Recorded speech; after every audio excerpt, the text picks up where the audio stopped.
All right, so today we are going to talk about solving quadratic equations. And the first way we are going to solve them is by factoring. So before we start with solving by factoring, let me just kind of explain what's going on with the and why we do the problems like we do them. So if I have 2 times a is equal to 0, if I divide both sides by 2, I get a is equal to 0. And that is true because 2 times 0 is equal to 0. Now, if I have a times b equals to 0, then I know that either a is equal to 0 or b is equal to 0. One of them has to be 0 in order for it to equal 0. Now, 0 is unique in that fact because, like if I said a times b equals 1, well, a could be 1 and b could be 1. Or I could have a is 2 and b is 1/2, and that would give me 1 as well. Or I could have a is 3 and b is 1/3, and that would give me 1 as well. So no matter what I have over here, I'd have an infinite number of ways to do it unless it's equal to 0. So that's the first important thing that you have to know, is that it has to equal 0. All right? Now, notice also that I have two things that are multiplied to give me 0. All right, so if I have x minus 3 times x plus 2 equals 0, then that tells me that either, so notice again, it's two things that are multiplied together and they equal 0. So that tells me that either the first one equals 0 or the second one equals 0. So here I would add 3 to both sides, and here I would subtract 2 from both sides. Bring the 2 over, change the sides, change the signs, bring the 3 over, change the sides, change the signs. Now, let's just check that. So if I have, let's check the 3 first. So that would be 3 minus 3 times 3 plus 2. Is that equal to 0? So that would be 0 times 5, and that is equal to 0. If I check the negative 2, I would have negative 2 minus 3 times negative 2 plus 2. And I want to know, is that equal to 0? So that would be negative 5 times 0 would also be 0. So that one checks as well. So you can see if you have two things multiplied together that give you 0, then it's going to equal, one of them will have to be 0. Now, what happens if I have this? X squared plus x minus 6 equals 0, right? So what I'm going to do here is, I do have it equal to 0, so I'm good there, but I need two things that are multiplied together. Well, these are added and subtracted, so I need to change this into multiplication. And how do I do that? I do it by factoring. So this is going to be the x, factors in the x, and then I look at the factors of negative 6, and that would be negative 1 times 6 and negative 2 times 3. And negative 2 and 3 would give it to me, so minus 2 and plus 3. And that gives me x times 3 is 3x, negative 2 times x is negative 2x, so 3x minus 2x gives me x, and negative 2 times 3, negative times positive is negative, 2 times 3 is 6. So this is the way that you factor x squared plus x minus 6. So then I have two things multiplied to equal 0, so I get if x minus 2 equals 0, add the 2 to both sides, x equals 2, and if x plus 3 equals 0, subtract the 3, change the sides, change the signs. So again, I get two answers, 2 and negative 3. Okay, problem number 3. What if I have x squared minus 5x equals 6? Now notice the first thing that I do have here is it's not equal to 0. So the first thing that I have to do is I have to subtract 6 from both sides, or bring the 6 over here. So x squared minus 5x minus 6 equals 0. And again, changes sides, changes signs. So again, I'm going to have x squared is equal to x times x. And then the negative 6 would be negative 1 times 6, or negative 2 times 3. But in this case, I want the 1 and the 6 would give me 5. But I want negative 5, so that means it's right numbers but wrong signs, so I change both of the signs. So this would be plus 1 and minus 6. So if I have x plus 1 equals 0, then that would give me x is equal to negative 1. Subtract 1 from both sides. And if x minus 6 equals 0, add 6 to both sides. Changes sides, changes signs. All right? And so my two answers here would be negative 1 and 6. Okay? Problem number 4. What if I have x squared plus 15 equals negative 8x? And again, it's not equal to 0. So I'm going to bring it to the other side. So when it changes sides, it changes signs. And so this will factor into x and x. And then let's look at the factors of 15. So 1 goes into it 15 times. 2 won't go into it, but 3 will go into it 5 times. And then 4 won't go into it, and then 5 I've already got, so I'm good. So now I'm looking to see what adds up to give me 8. Well, plus 3 and plus 5.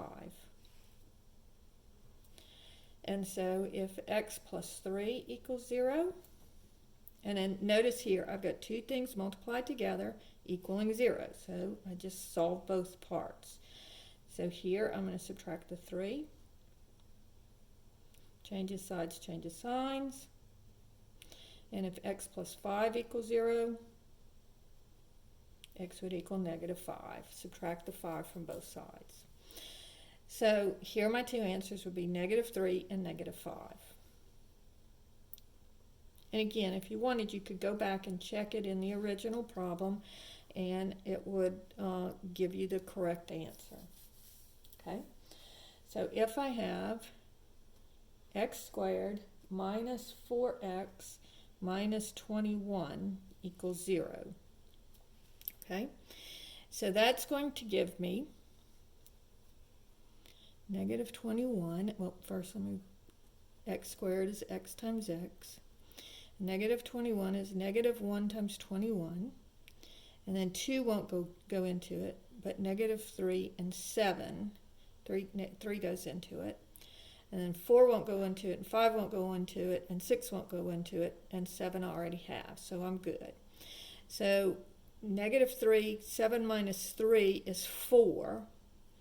And so I want it to be negative 4, so that means right numbers, wrong signs. So change both of the signs, and I get plus 3 and minus 7 equals 0. And again, notice this would be minus 7x plus 3x would give me negative 4x. 3 times negative 7 is negative 21. All right? So two things multiplied together to give me 0. So either the first one equals 0, and I subtract the 3 from both sides, or the second one equals 0, and I add the 7 to both sides. And so my two answers here are negative 3 and 7. Okay? Problem number 6 says 4x squared plus 15x plus 9 equals 0. Now this is one of the problems that are a little bit harder to factor because notice that my leading coefficient is not 1. And so what I'm going to do here is I'm going to factor it by grouping. All right, so I multiply the 4 times the 9. Okay, and they're both positive, so it's positive. So let's look at the factors of 36. Well, 36 is 1 times 36, or 2 times 18, or 3 times 12, or 4 times 9. 5 won't go into it, and then 6 times 6. And so that's all of them. So now I'm looking to see what adds up to give me 15. So this gives me 12, this gives me 13, and this one gives me 15. So I'm going to split this 15x up into 3x and 12x. So 4x squared plus 3x plus 12x plus 9. So the 4x comes down, the 15x gets split up, and then the 9 comes down. All right? So now I've got 4 terms. So I factor out this one, the only thing they have in common is the x, and I'm left with 4x plus 3. Plus, this one has a 3 in common, and if I factor out the 3, I'm dividing them both by 3. So 3 into 12 goes 4. X, and 3 into 3 into 9 goes 3. So now I have 2 terms, and notice it helps if you underline them. So this one I have the common factor is 4x plus 3. So I'm going to take out the 4x plus 3, and then what am I left with? So if I take out the 4x plus 3, on my first term I'm left with x, and my second term I'm left with 3. So I get 4x plus 3 equals 0, which subtract the 3, and then divide both sides by 4. And then x plus 3 equals 0. Subtract 3 from both sides. And so here are my two answers, negative 3/4 and negative 3. And both of those will work if I plug them into the original problem. Problem number 7. 0 is equal to 12x squared plus 11x plus 2. Now, it doesn't matter that the 0 is on this side or that the 0 is on this side. It can be on either the left or the right. It doesn't matter whatsoever. So what we're going to do is we're going to just factor it the way that we did, and we could, if we wanted to, we could just switch it around. It's equal to 0 no matter which side the 0 is on. So I'm going to have 12 times 2, so the first number times the last number gives me 12 times 2, which is 24. So looking at the factors of 24, I would have 1 goes into it 24 times, 2 goes into it 12 times, 3 goes into it 8 times, and 4 goes into it 6 times. So that at first I do all my factors. 5 won't go into it, I already have the 6. So now I want to see what adds up to give me 11. So 4 plus 6 is 10, 3 plus 8 is 11. So this is the one that I want. So now I'm going to have 0 is equal to, and I just copy down the 12x, and instead of writing 11x, I'm going to write 3x plus 8x plus 2.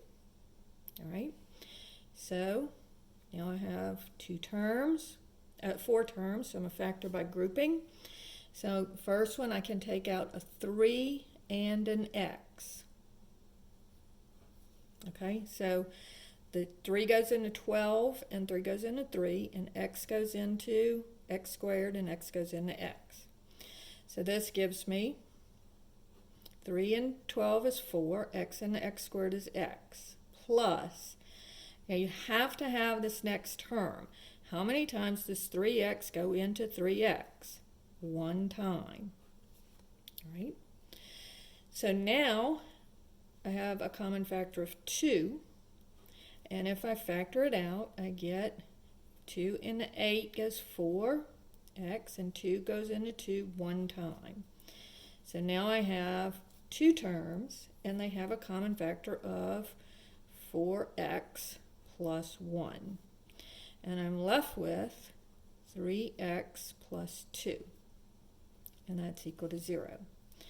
So now I have two things multiplied together to give me 0, so that tells me that either 4x plus 1 equals 0, or 3x plus 2 equals 0. So over here I'm going to subtract the 1, and then divide by 4. So x would equal negative 1/4. And then here I'm going to subtract the 2, and then divide by 3. So x is equal to negative 2/3. And there's your two answers, and both of them will work. Okay? And finally, problem number 8 is negative 3x squared minus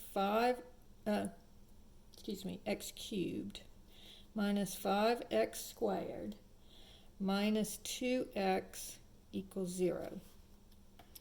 Now on this one, you can either factor out a negative x, or you can multiply the whole thing, multiply both sides of the equation by negative 1.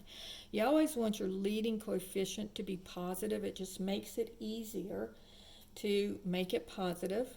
And so I'm just going to multiply everything by negative 1. So that negative 1 times 3x squared, so both sides of the equation by negative 1. And so that gives me 3x cubed minus plus 5x squared, negative times negative positive, negative times negative positive, and then negative times negative is positive. And then negative 1 times 0 is still 0. Right, so that looks a little nicer than the original problem. So now, again, it's a hard kind of problem. Oh, before I do that, though, notice that I have a common factor of x. So whenever you see that x cubed, look for that common factor. So I'm dividing everything by x. So 3x cubed divided by x gives me 3x squared. 5x squared divided by x, that one of these x's cancels with one of these, I get 5x. And then 2x divided by x, the x's cancel, I'm just left with 2. So now I'm going to look at factoring this, because I still have an x squared. So that will give me 3 times 2 equals 6. So 6 is either going to be 1 times 6 or 2 times 3. And the one that adds up to give me 5 is the 2 and the 3. So this is going to be x times 3x squared, and then I split the 5x up into plus 2x and plus 3x, and then I bring down the plus 2. So now I've got 4 terms, so I factor by grouping. And I'll have a common factor of x here. And I get 3x plus 2. And then this one has no common factor, but they always can be divided by 1. So factor out a common factor of 1. So now I've got 2 terms, and they both have 3x plus 2. So if I take out the 3x plus 2, I'm left with, in the first term, x, and the second term, plus 1. Right? So now I have 3 things multiplied together that give me 0. So that tells me that one of them has to be 0. So notice, when you have an x cubed term, you're going to get 3 answers. Just like when you had an x squared term, you got 2 answers. So this one's going to give me x is equal to 0, Then I'll have 3x plus 2 equals 0. So bring the 2 over. I'm running out of room here. Divide by 3, and I get x is equal to negative 2/3.